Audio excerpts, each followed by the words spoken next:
3월 마지막 주에 나눴던 고린도후서 4장 13절까지 그 이후로 오늘 말씀을 보겠습니다.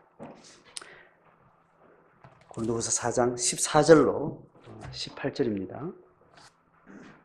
단락을 굳이 나누자면 14, 15절이고 그리고 16, 17, 18 이렇게 나눠지니까 5절을 천천히 같이 합독하겠습니다. 14절 시작. 주 예수를 다시 살리신 이가 예수와 함께 우리도 다시 살리사 너희와 함께 그 앞에 서게 하실 줄을 아노라. 이는 모든 것이 너희를 위함이니 많은 사람의 감사로 말미암아 은혜가 더하여 넘쳐서 하나님께 영광을 돌리게 하려 함이라. 그러므로 우리가 낙심하지 아니하노니 우리의 겉사람은 낡아지나 우리의 속사람은 날로 새로워지도다. 우리가 잠시 받는 환난에 경한 것이 지극히 크고 영원한 영광에 중한 것을 우리에게 이루게 함이니 우리가 주목하는 것은 보이는 것이 아니요 보이지 않는 것이니 보이는 것은 잠깐이요 보이지 않는 것은 영원함이니라. 아멘.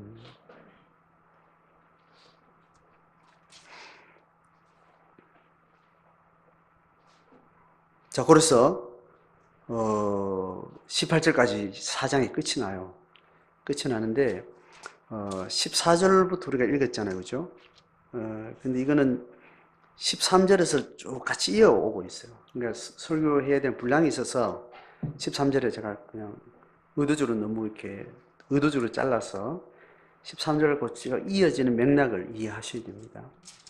다시 한번 앞에 본문하고 연결하면 앞에 본문은 4장 5절까지가 확실하게 어떤 문단이 나눠져요.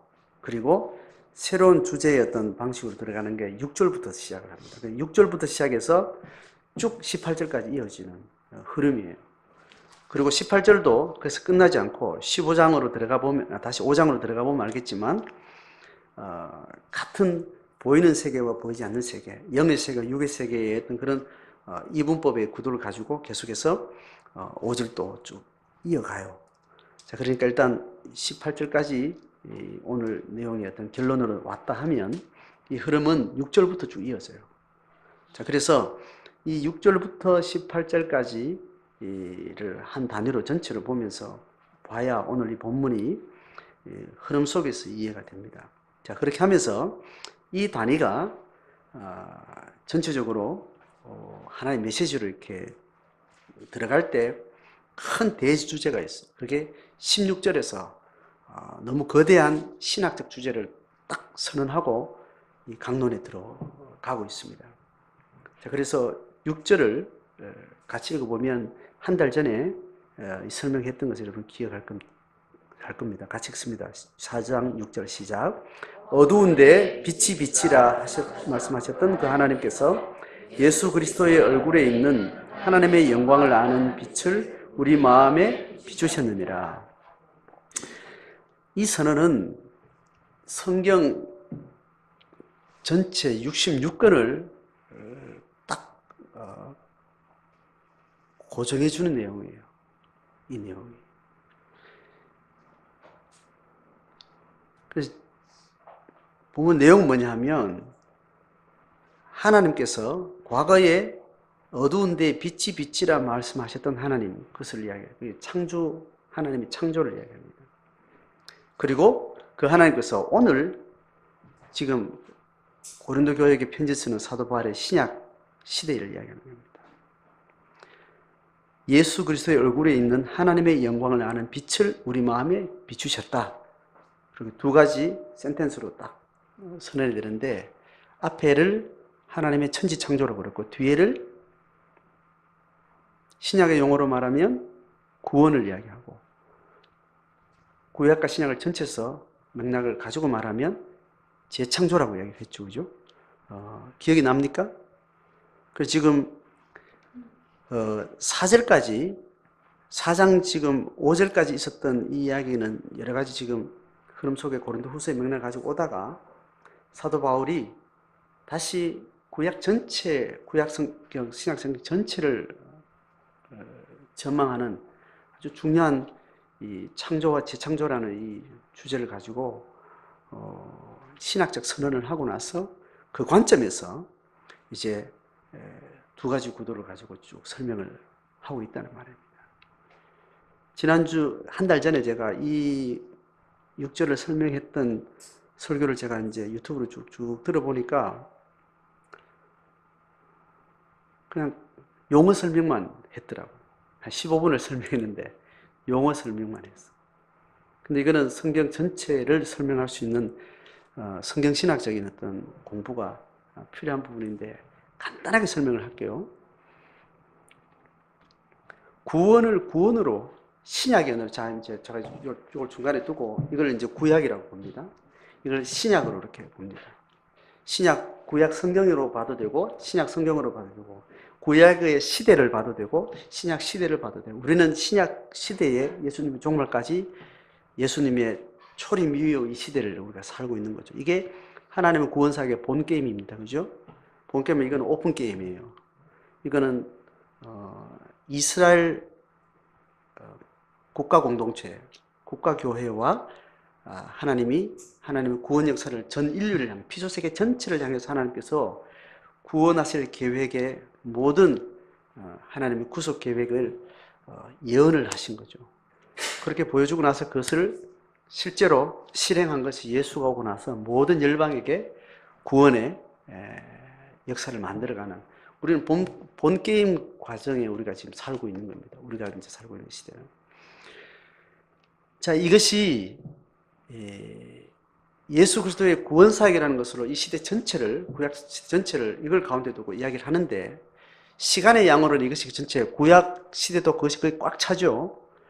아브라함을 부르면서부터 꽉 차고 예수 오고 난 다음에 예수 재림 때까지 모든 시대를 꽉 채우는 겁니다.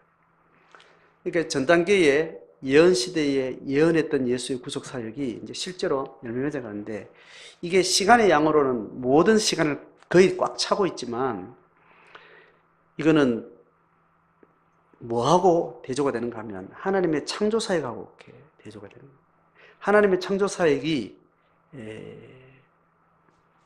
1주 동안 에덴 동산을 이루어지고, 창조 사역의 아담의 한 세대를 끝내기 전에 그 창조 사역이 좌절된 겁니다. 그리고 나머지 모든 시간은 그 창조를 회복하는, 재창조를 위한 시간으로 하나님 모든 역사를 사용하고 있는 겁니다. 시간의 양으로 보면 너무너무 긴 시간이 하나님의 재창조 사역에 할애가 되고 있고, 너무너무 짧은 시간이 하나님의 창조 사역에 사용되었죠. 그런데 이 대부분을 차지하는 하나님의 재창조 사역은 그 정체성이 어디 있는가를 물을 때 창조 사역으로 규결되어야 되는 거예요. 이 전망이 없으면 구원받고 나서 우리가 어디로 가야 될지를 모르는 겁니다. 창조 사역이라는 저 정체성을 향해서 하나님의 구원 사역의 뿌리를 잘 찾아가는 이 분별을 놓치면 이 땅에 살아갈 이유가 없고, 하나님의 구원을 경험하면 바로 그냥 육신의 목숨이 끝이 나고 천국 가면 돼요. 기독교 신앙이, 기독교 역사가 매번 영적인 그 걸음의 길을 잃어버리고 기독교가 세속화되어지고, 기독교가 하나님의 이름으로 타락한 인류의 욕망의 수단으로 그렇게 전락할 때, 그때는 대부분 하나님의 창조 사역에 대한 회복의 목적을 상실했을 때, 구원받고 난 이후에 사는 모든 그리스도인들이 자기들이 구원받은 목적이 어디 있는지를 상실한 채로 구원받은 그 모든 영감과 하나님의 이름으로 타락한 세상에 수종을 들게 되는 거예요. 대부분의 기독교는 시간적으로 100이라고 했을 때 하나님을 따르는 참된 제자는 다수라 그랬습니까? 소수라 그랬습니까? 한 명, 두 명, 세 명 숫자라 생각했을 때는 다수가 아니고 소수라 그랬고, 시간의 양으로 보면 구약의 구원사를 일으키는 구약의 이스라엘의 신앙의 역사 속에서 시간의 양으로 볼 때, 100이라는 양을 봤을 때 하나님의 역사에 바르게 주목했을 때가 많겠어요? 그렇지 못했을 때가 많겠어요? 못했을 때가 많습니다. 이건 동의가 되죠, 그죠? 그럼 신약 시대는 어땠을까요? 2019년 동안 예수가 오시고 난 다음에 예수의 부활 이후에 예수를 따르는 공동체가 일어나고 전 열방에 증거되어지는 예수 이름을 믿는 자들의 시간의 역사 속에 2000년을 지났는데 그 2000년 속에 기독교의 역사라는 것이 시간의 양으로 따질 때 수는 말할 것도 없고 시간의 양으로 따질 때 하나님의 구원의 목적에 부합하게 지내실 때가 많겠어요? 그렇지 못할 때가 많겠어요? 못했을 때가 많습니다. 그 과정 가운데 구원의 본래 목적의 회복과 부흥의 많은 교회 역사 흐름 속에 중요한 사건이 1500년도에 종교개혁 운동이 일어난 이런 운동들이 원래 하나님의 구원 사역으로 하나님의 백성이 된 하나님의 사람들이 창조의 원래 목적을 상실하고 전혀 하나님의 목적과 다른 종교를 만들어가는 긴 시간들을 회복하기 위한 운동들이 준비돼서 수백 년이 준비돼서 종교개혁의 사건을 만들게 된 거죠. 개신교는 그 종교개혁의 회복운동의 후예들입니다. 지금 우리가 신앙을 이야기할 때 구원받고 난 이후에 우리가 제자의 길을 걸어간다 할 때 예수를 따르는 삶을 산다 할 때 내가 그리스도인으로 산다 할 때 그게 어떤 삶으로 이제 남은 삶을 살아야 되는가 하면 하나님의 창조 원리로 돌아가는 겁니다. 창조 원리의 삶의 실제는 신약에 담지 않았어요. 구약에 담아놨어요. 창조 원리의 삶의 실제, 개인적인, 윤리적인, 사회적인, 정치적인 그런 인류 역사 속에 회복된 하나님의 창조의 목적대로 살아가는 삶이 어떠한 것이라는 것에 대한 계시는 신약에 담겨 있지 않고 구약에 담겨 있습니다. 내적 원리 말고 통합적인 삶의 다양한 측면들은 구약에 계시되어 있습니다. 그래서 신약에 얻어진 성령의 하나님의 놀라운 시대를 우리가 이것을 경험하면서 우리가 뭐를 이루어야 되는가 하면 영을 가지고 혼과 육의 영역에 하나님의 창조의 질서가 회복되는 삶으로 불렀다는 거예요. 그것이 성도요. 그것을 잘 이루기 위해서 하나님께서 집단 공동체로 교회 공동체로 하나님의 나라를 이루고 신앙을 살도록 그렇게 하셨다는 거예요. 이 선언을 하고 난 다음에 사도 바울이 지금 이야기를 하고 있는 거예요. 자, 13절까지 끝이 내고 난 다음에 14절에 15절 하는 주제를 봅니다. 자, 14절 시작. 주 예수를 다시 살리신 네가 예수와 함께 우리도 다시 살리사 너희와 함께 그 앞에 서게 하실 줄 아노라. 예수의 부활을 하나님의 계시의 과정 가운데 사건으로 역사적 사건으로 만드신 하나님은 그 예수를 내 생의 구주로 믿고 영접하는 자를 예수의 부활과 같은 그런 축복으로 우리를 부르셨고 그 약속을 하셨다는 거예요. 그래서 예수의 부활은 예수를 믿는 자들에게 그것이 천절명이 돼서 우리의 부활에 대한 약속이 되는 겁니다. 그래서 지금 우리라는 말은 사도 바울 전도팀의 지도력의 공동체를 이야기하고 너희는 고린도 교회 성도들을 이야기하는 겁니다. 모든 믿는 자들이 예수의 십자가를 믿으면서 예수의 부활도 우리의 것이 된 것에 대한 약속을 다시 진술을 하죠.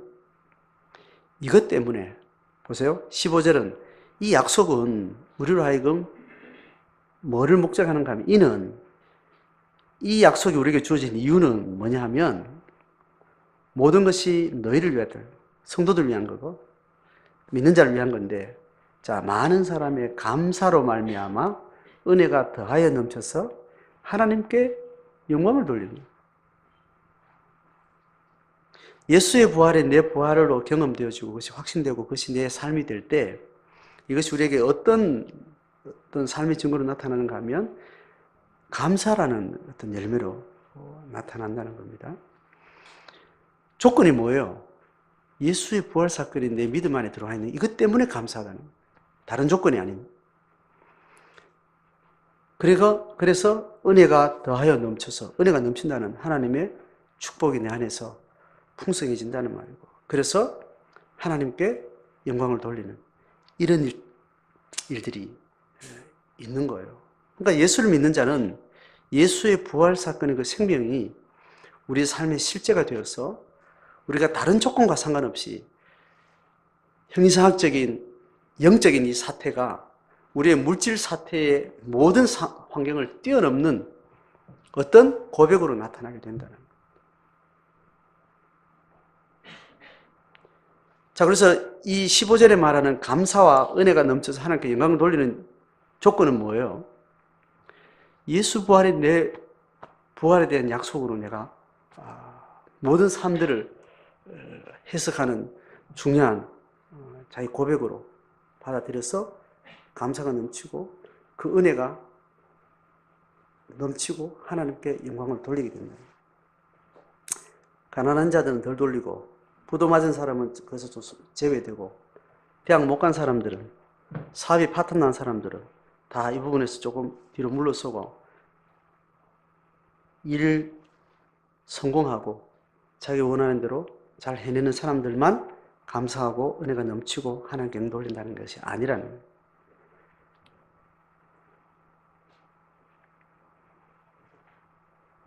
자, 그래서 16절에 결론을 냅니다. 이거는 6절부터 시작된 쭉 이야기에서 결론이에요. 뭡니까?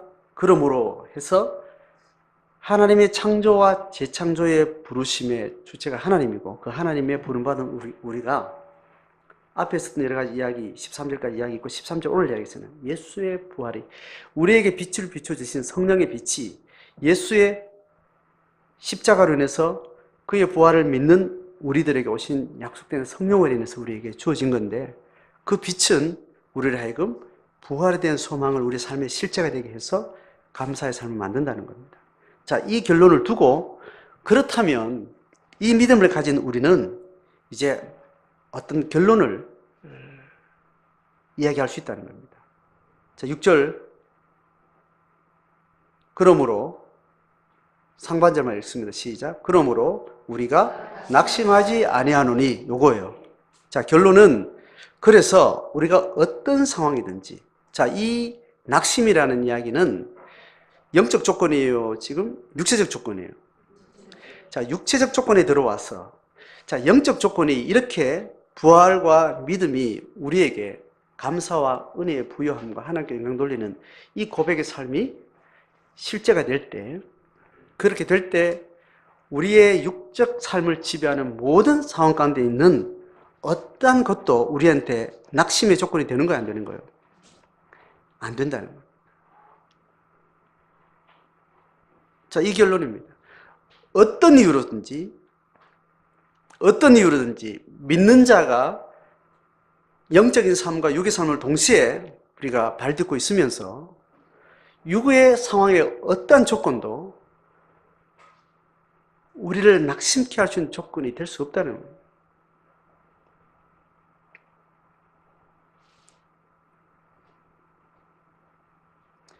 그래서 낙심의 유무의 상황을 이제 두 가지로 쫙 나누는데, 낙심의 유무는 영적인 사태와 육적인 사태의 계기에서 일어난다는 겁니다. 낙심은 어디에 내 삶의 뿌리를, 내 삶의 무게중심을 어디에 둘 때 낙심이 일어나는 거예요? 육의 사건에 내 삶의 뿌리와 정체성을 둘 때 매번 혹은 자주 계속 평생 안 일어나도 죽음 앞에 딱 섰을 때 돌이킬 수 없는 낙심에 결국은 직면하게 되는 것이 영과 영육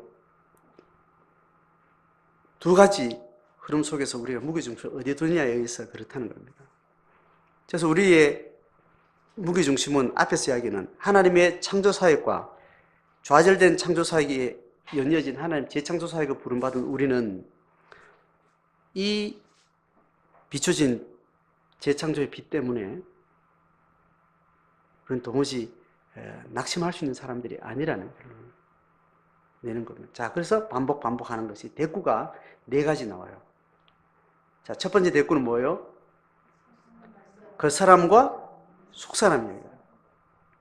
그 사람과 속사람. 자, 그 사람은 육이에요, 영이에요? 육의 영역의 이야기죠. 속사람은 영의 영역의 우리 인생을 이야기해요. 자, 이것은 앞에 13절 앞에 본문에 있었던 하나님의 비유 중에 예수의 복음을 받은 것을 어떤 형태로 비유했는가 하면 질그릇에 보배를 담았다는 이미지로 이야기한 겁니다. 자, 그러니까 그 사람은 질그릇이 되는 거예요. 그리고 속 사람은 보배로 인해서 그 보배의 가치로 전환된 우리의 영적 존재를 이야기합니다. 자, 그렇죠? 자, 그리고 두 번째 대꾸는 뭐예요? 환난에 가벼운 것. 그리고 반대는 뭐예요? 영광에 무거운 것. 어디가 더 중요하다는 거죠? 무겁다는 거죠? 어디가 가치 있다는 거예요? 영광의 가치가 있다는 이야기를 하죠. 그리고 환난은 또 시간적으로는 잠시 지나간다는 거고, 영광은 지극히 크고 영원하다는 거예요. 그 다음 8절, 18절에 그 다음에 대꾸는 뭐예요? 보이지 않는 거라는 거예요.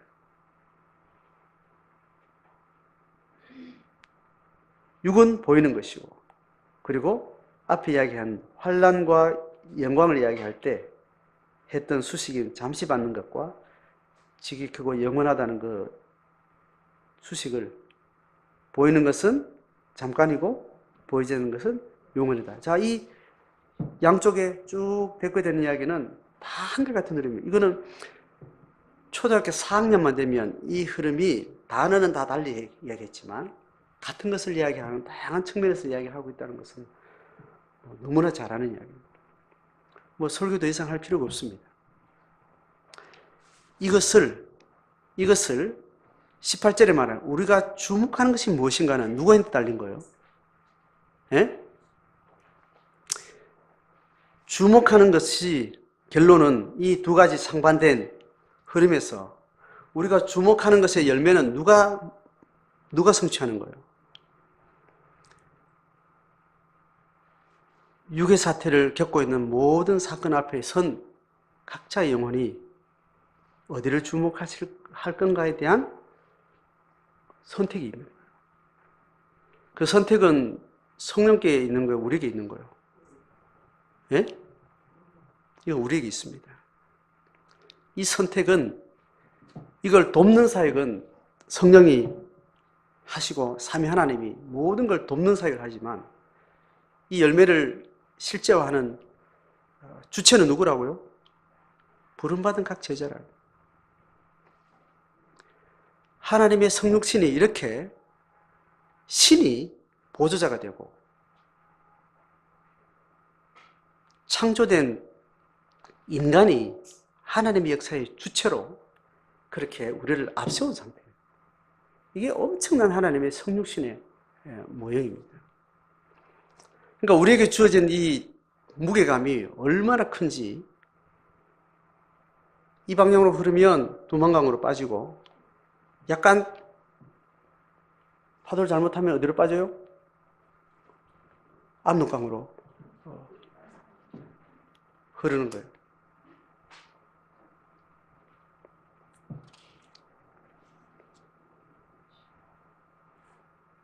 (18절에) 봅시다.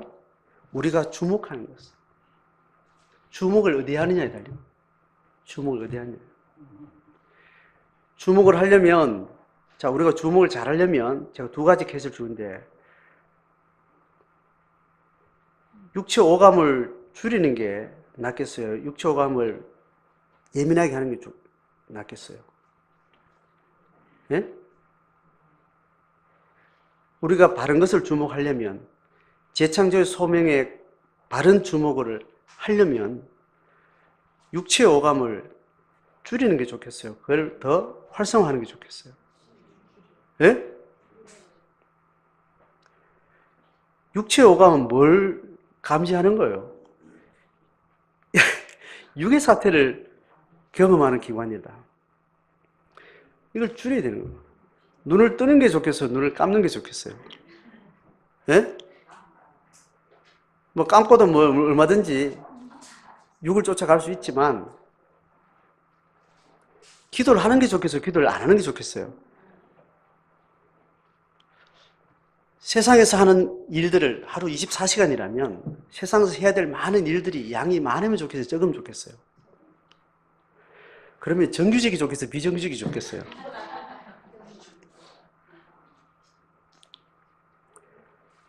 잘 살고 돈 많이 버는 삶을 사는 게 낫겠어요? 좀 그렇지 못한 삶이 낫겠어요?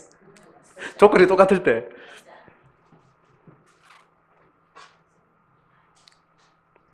세상에서 열심히 사는 것이 예수 믿는 사람들의 바른 길을 걸어가는데 대부분 충돌이 됩니다.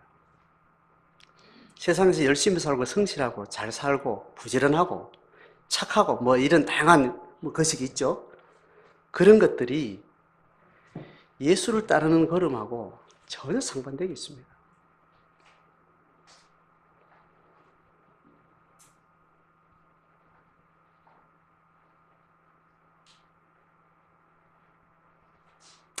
각자 신앙의 바른 신앙의 길을 걸어가려고 하는데 목사가 어떻게 해결해 줄 수가 없습니다. 저는 강가로, 물가로, 우물가로 데리고 가는 역할을 할 수 있지만, 그것이 자기 생명수가 되는 것은 누구에게 있는 거예요? 각 사람에게 있습니다. 그 생명에게 있는 많은 공동체나 한 개인이나 한 리더나 한 사역자나 거기에 숟가락 얹을 수 있어요, 없어요? 숟가락 얹을 수 없습니다. 각자가 하셔야 돼요.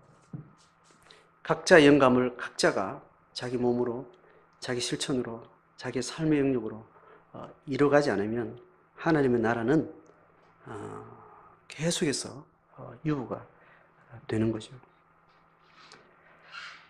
자, 오늘 우리 마음 가운데 어떤 낙심한 일이 있다. 자, 낙심한 일, 낙심한 일은 화나는 일, 슬픈 일, 짜증나는 일, 우울한 일, 열받는 일, 마음 상한 일, 여러 가지로 이야기할 수 있어요. 낙심한 말이에요. 그러한 일은 예수 그리스도에 건강하게 접붙여 있는 사람에게는 이거는 불가한 일입니다. 이 문제를 해결하지 않고 이 문제를 우선적으로 하나님 앞에 숙제로 두지 않고 방치하고 신앙생활을 한다는 것은 그건 거짓된 거예요. 이것의 해결은 천천히 될 수 있지만 이것의 문제의식은 가장 우선순위에 두셔야 됩니다. 이게 혈액교회에서 출근도 하지 말고 애도 낳지 말고 밥도 하지 말고 이야기가 아니고 늘 해야 되는 일을 하면서 가장 중요하다는 것은 여기에 있다는 것에 대해서 문제의식을 놓치고 사는 것은 신앙생활이 아니에요. 이것을 해결하는 것이, 이것이 해결되어야 돼. 낙심하는 것이 육적인, 외적인 조건에 의해서가 아닌 내가 경험하는 그리스도와 하나님의 성령의 빛으로 인해서 이 낙심하는 일이 회복돼요.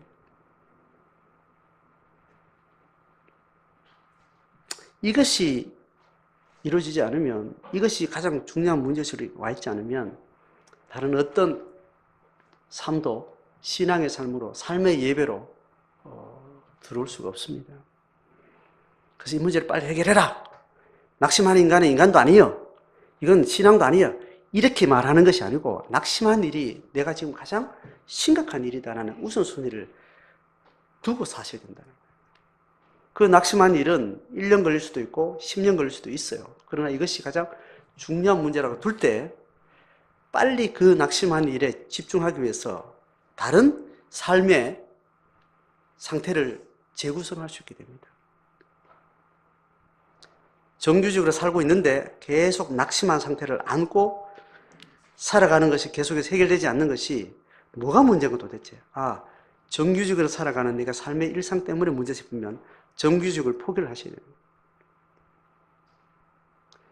요 말만 딱 따가지고 정규직 하는 사람은 비정규직 살아라 이 말이 아니고 내가 낙심한 일이 신앙의 문제가 해결되는 것이 가장 시급하다고 생각하고 그걸 주목할 때 이것이 내 마음의 문제인지 시간의 문제인지 관계의 문제인지 내가 더 깊은 기도의 문제인지 예배의 문제인지 다양한 문제가 파악되면 그것을 실행을 할 수 있게 된다.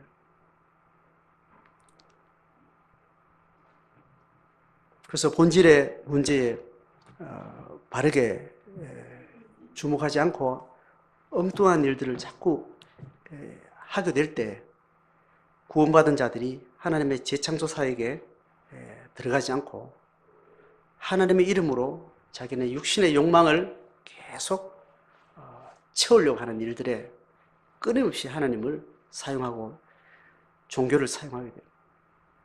신앙의 이름을 가지고 자기의 육신의 형편을 어떻게 해보려고 하는 거기에 집중을 하게 돼요.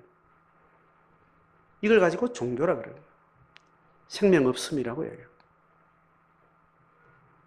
경건의 모양은 갖췄지만 경건의 능력이 없는 것이라고 이렇게 말을 하는 거죠.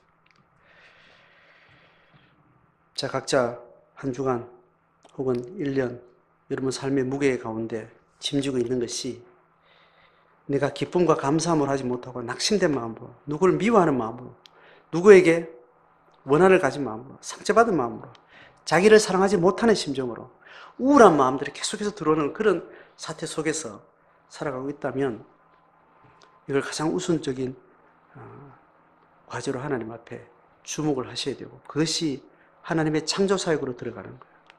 하나님의 창조사역의 통치안으로 들어가는 걸음이 되는 겁니다. 그렇게 한 주간의 묵상이 자기를 잘 비추고 자기네 근본 영적인 문제가 무엇인지 잘 비추어서 하나님 앞에 해결받고 인도받는 그런 간증이 있는 삶이 되기를 주의 이름으로 축복합니다.